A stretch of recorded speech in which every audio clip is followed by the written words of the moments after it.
There was a time when I had nothing, no money, no direction, just survival. But poverty is not just the absence of wealth. It is a mindset, a silent program installed by fear, fueled by doubt, and repeated through habit. I was poor not because of my bank account, but because of my beliefs.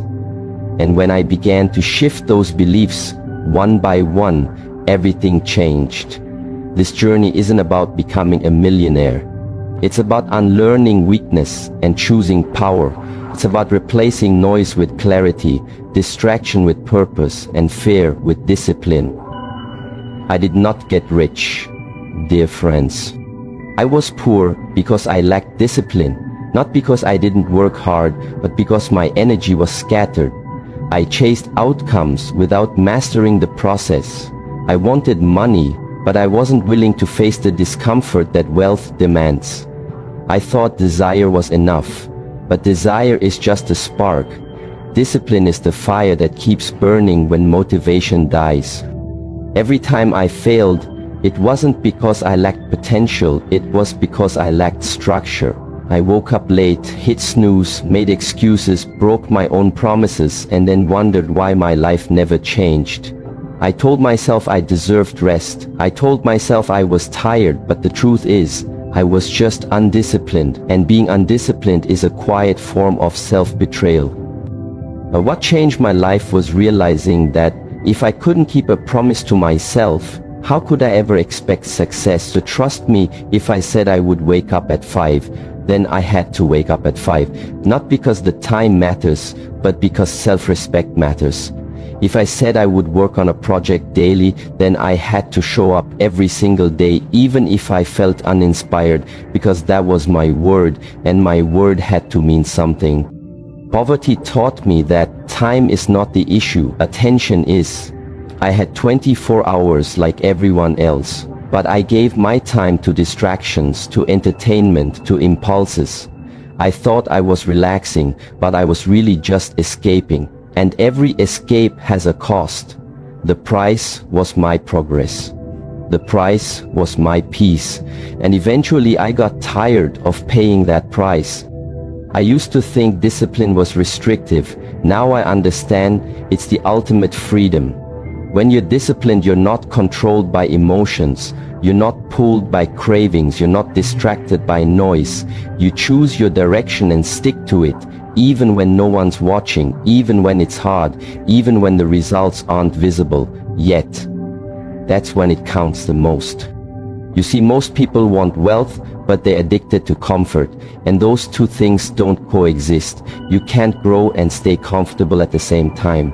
You can't reach the top while holding on to lazy habits. You can't build a rich life with a poor routine. So I started small. I started by mastering my mornings. I woke up before the sun, not because it was easy, but because it was symbolic. It was my way of saying I'm no longer living on default, I'm designing my day on purpose. I cut out things that didn't serve me, not out of punishment, but out of alignment. I stopped spending time with people who complained or blamed or gossiped. I stopped giving my focus to things that didn't make me stronger, sharper, calmer. I replaced every weak habit with one that reinforced my discipline. I trained my body, I trained my breath, I trained my focus, and over time, I didn't just look different, I thought different. There's a reason monks move with such clarity and power. They don't waste energy, they live with discipline. That's the secret, and it's not a secret hidden in books. It's hidden in your daily choices. Every time you choose discipline, you tell your subconscious that you are serious, and eventually the world responds to that certainty. Opportunities open, energy rises, clarity increases. You begin to feel unstoppable, not because the world changed, but because you did. I had to stop chasing motivation, because motivation is emotional. It comes and goes, but discipline is a decision. It stays as long as you keep choosing it, and I chose it again and again. Every morning when it was dark and quiet, I showed up. When it was boring, I showed up. When nothing was working yet, I showed up. And that built something inside me that no money could buy. Confidence, self-respect, internal strength. People think wealth is about strategy. Sometimes it is, but the strategy is worthless if you can't follow through. Ideas mean nothing without execution, and execution requires discipline. Without it, you keep starting and quitting, always waiting for the perfect time, always getting ready, but never moving forward. That's how you stay poor, even when you have talent, even when you have potential. I learned that the difference between poor and rich wasn't talent, it was consistency. Discipline is the great equalizer. It doesn't matter where you start, it matters how long you can stay committed. And I stayed. I stayed when it was hard, I stayed when it was slow, I stayed when it was lonely, and eventually, results started to show, not just financially, but mentally, emotionally, spiritually. That shift from chaos to structure, from laziness to purpose, that's what builds a rich mind. And a rich mind eventually creates a rich life, because wealth is attracted to those who can handle it, and discipline is proof that you can handle it. It's the foundation of every success story, and it was the first mindset I had to master before I could even begin to rise. In the end, the lesson is simple. You don't get rich by accident, you don't get strong by wishing, and you don't change by talking. You change by doing, consistently, patiently, silently over time, and that journey begins with discipline, because without it, nothing else works without it. You stay stuck, and with it you move mountains, one quiet step at a time. Keep walking. I used to blame everything outside of me for the life I was living. I blamed my parents for not teaching me about money. I blamed my teachers for not preparing me for the real world. I blamed the government for making things hard. I blamed the economy for keeping me stuck, and in that blame, I found comfort, because as long as it was someone else's fault, I didn't have to change anything. But that comfort was a trap. It kept me poor, it kept me small, it kept me waiting for something outside of me to save me, and nothing ever came. One day I looked around and realized that years had passed and nothing had changed. I was still struggling, still frustrated, still stuck. And the people I blamed were not thinking about me. They were living their lives, and I was still waiting for a rescue that wasn't coming. That's when it hit me. Blame is a delay tactic. It feels powerful in the moment, but it gives all your power away. It says, I'm not in control. And if I'm not in control, then I can't change anything. And if I can't change anything, I stay poor in mind and in life. That's when the shift happened. I stopped pointing outward and started looking inward. I stopped asking, why is this happening to me, and started asking, what am I doing to create this? I started seeing every situation as a mirror, not a punishment, but a message. If I was broke, it wasn't bad luck. It was a reflection of how I handled money. If I was surrounded by drama, it wasn't just bad people, it was a reflection of my boundaries. If I was unmotivated, it wasn't the system, it was my own lack of clarity and purpose. Ownership is not easy. It demands brutal honesty. It forces you to admit that you've been in your own way. It makes you see that your excuses have built your reality. And when you see that clearly, you feel a mix of shame and power. Shame because you realize you've wasted time, but power because you finally understand that you can shape your future if you're willing to take responsibility for your past. I started owning my decisions. I owned the time I wasted. I owned the relationships I allowed. I owned the habits I kept. I owned the pain I avoided. I stopped saying I didn't have time and started saying I didn't make it a priority. I stopped saying I wasn't lucky and started saying I wasn't focused. I stopped saying I couldn't and started saying I wouldn't, because that was the truth. I wasn't willing, and that awareness gave me a choice. I could keep lying or I could rise. People avoid ownership because it hurts, but the truth is staying poor hurts more. Staying stuck hurts more. Living below your potential hurts more. The moment you take ownership, you stop being a victim and you become a creator, and that shift is everything. The poor mind waits, the rich mind builds. And you can't build with blame in your hands, because blame keeps you empty. It gives you reasons but no results. I began to ask better questions, not why is this unfair, but what can I learn from this? Not who's to blame, but what needs to change in me. Every problem became a puzzle, not a prison. Every challenge became a test of character, not a punishment. Life didn't get easier, I got stronger, and that strength came from choosing responsibility over resentment, again and again. I stopped expecting people to understand me or save me. I stopped needing approval. I stopped hoping for shortcuts. I accepted that I was responsible for every outcome I was creating, and in that acceptance, I found peace. It wasn't loud, it wasn't flashy, but it was powerful. I no longer needed to fight reality. I just had to align with it and do the work. When I made a mistake, I owned it. When I failed, I studied it. When I lost, I still learned, because everything became fuel. Ownership made me hungry, not desperate. Hungry to grow, hungry to evolve, hungry to never return to that powerless state again. And as I shifted inward, my results shifted outward. I began to attract different people, different opportunities, different energy, because I was different. I was no longer the person waiting for change, I was the one creating it. People say life is unfair, and they're right, but that doesn't matter. What matters is how you respond. The rich mind doesn't wait for fairness, it adapts, it moves, it builds. The poor mind keeps score. The rich mind keeps building. And the moment I understood that, I stopped wasting energy on fairness and used that energy to forge forward with focus and intensity. Ownership also taught me humility, because you can't own your progress without owning your ignorance. And I had to admit, I didn't know how to build wealth. I didn't know how to manage time. I didn't know how to control my emotions. And instead of pretending I knew, I became a student of life again. I read, I listened, I practiced, I failed forward, and that mindset kept me growing. You don't become rich by pretending to know it all. You become rich by owning what you don't know and being relentless in learning it. The more I owned, the more I grew. The more I grew, the more I earned, not just money, but clarity, confidence, power. All of it came from within, not from circumstances, but from character. And character is built through responsibility. Blame is easy, but it leads nowhere. Ownership is hard, but it changes everything.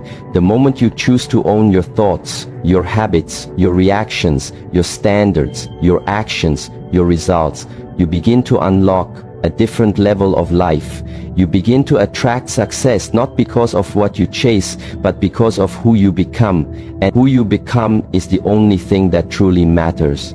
If you want to stay poor, keep blaming. If you want to get rich, start owning it. All own the pain, own the progress, own the process, because when you own it, you can change it. And when you can change it, there's nothing you can't build. And that's when you stop living by chance and start living by choice. Keep walking. There was a time when my mind was so loud I couldn't hear myself think. I was always reacting, always chasing, always moving from one thought to another, never stopping, never still. My days were filled with noise, opinions, distractions, fears, doubts, plans, problems, and all of it felt urgent, all of it felt important, and yet none of it brought me peace. None of it brought me wealth. I believed that if I just did more, worked harder, ran faster, then everything would fall into place. I thought action was everything. But I didn't understand that unfocused action is just motion without direction. It's busy without progress. And I was busy all the time, exhausted but going nowhere. I was building sandcastles on moving water, wondering why they kept falling apart. It wasn't until I learned to sit in silence that I began to hear the truth. It wasn't until I stopped reacting that I could start creating silence. Wasn't comfortable at first. It felt strange, it felt empty, but in that emptiness I discovered something. I had never really met myself before. I had lived for years but never listened. not to the deeper voice beneath the noise, the one that sees without judgment, the one that knows what I truly want, not just what I think I should chase. The world trains you to chase, but it doesn't train you to pause. It tells you to hustle, but not to reflect. And yet, without reflection, you cannot grow. Without silence, you cannot understand. Without stillness, you cannot sharpen the sword, and I was dull. My decisions were emotional, my thoughts were scattered, my vision was cloudy, because I had never cleaned the lens I looked through. Meditation was not something I found, it was something I returned to, something ancient, something natural. I began with just 5 minutes of silence every morning, no phone, no distractions, just me and my breath. At first the noise in my mind got louder, but then something shifted. I began to see the patterns, I began to see the stories I told myself, the lies, the fears, the excuses, and for the first time, I didn't run from them, I faced them. And that is where power begins, not in running, but in facing, not in reacting, but in observing. I realized that wealth does not begin with action, it begins with awareness. If you don't understand your own mind, you will always sabotage your own progress. You will always return to your old limits, because the mind left untrained is a trap. It repeats what is familiar, even when it no longer serves you. When I started building silence into my life, everything began to change. My decisions became clearer. I stopped reacting to every problem. I started responding with intention. I stopped chasing every opportunity. I started choosing the ones that aligned. I began to feel something I hadn't felt in years. Control. Not over others, but over myself. Over my thoughts, over my state, over my energy, and that control changed everything. People think success is external, but the seed is always planted within. The outer world is a mirror of the inner one. If your mind is chaotic, your results will be chaotic. If your mind is calm, your life will begin to reflect that calm. The richest people I've met are not the loudest. They are the most centered. They move with calm certainty. They know who they are, they know where they are going, and they don't get shaken by every wave. Silence taught me that not everything requires a reaction. Not every thought needs belief. Not every emotion needs to be followed. Some things just need to pass, and when you allow them to pass, they lose their power and you gain yours. I became rich the day I stopped giving my energy to thoughts that didn't serve me. The day I started choosing which voices to listen to and which ones to release. I no longer needed validation because I validated myself in silence. I no longer feared rejection because I had already faced my own insecurities in silence. I no longer chased approval because I had already built inner approval. And from that place I could make decisions that aligned with my values, not with fear, not with pressure, not with desperation, but with deep internal clarity. Wealth is attracted to clarity, because clarity creates movement without hesitation, and hesitation is what destroys most people. They overthink, they doubt, they hesitate, they miss their moment, and all of that comes from noise. When you train the mind to be still, you remove the fog and you see the path, not because the path changed, but because now you are ready to walk it. I created space in my life, not just physically but mentally. I stopped filling every moment with stimulation. I let myself be bored. I let myself reflect.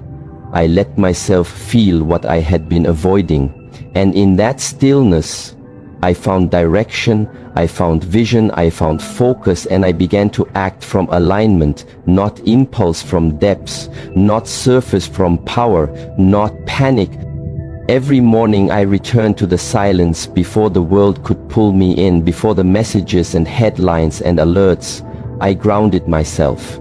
I trained my breath, I sharpened my mind, I reminded myself that nothing outside of me can shake what is rooted deeply within, and that became my foundation, the mind of a warrior and the heart of a monk. You don't need more noise, you need more depth. You don't need more motivation, you need more clarity. And clarity only comes when the mind is still, when the heart is heard, when the self is met, not as a concept, but as a presence. Wealth without peace is chaos, but peace is the soil where true wealth grows. I became rich not just in bank account but in being. I became rich in awareness, in focus, in purpose, and from that place money became a byproduct, not a pursuit. I didn't chase it, I attracted it through who I became, through how I moved, through what I chose to ignore and what I chose to nurture. There is no secret formula, only this: train the mind, calm the breath, silence the noise and listen, because everything you're seeking begins with knowing yourself. Not the mask, not the performance, the real you, and that can only be found in stillness. Keep walking. There was a time I believed that knowledge alone would make me successful. I consumed books, podcasts, videos, seminars, thinking that the more I knew, the faster I would grow. I gathered ideas, collected strategies, memorized principles, but I remained stuck. I thought I had a mindset problem or a motivation problem, but the truth was far more uncomfortable. I didn't have an action problem. I had an embodiment problem. I understood the words, but I didn't live them. I spoke about discipline, but I still hit snooze. I preached focus, but I still chased distractions. You do not become rich by understanding concepts. You become rich by becoming the concept itself.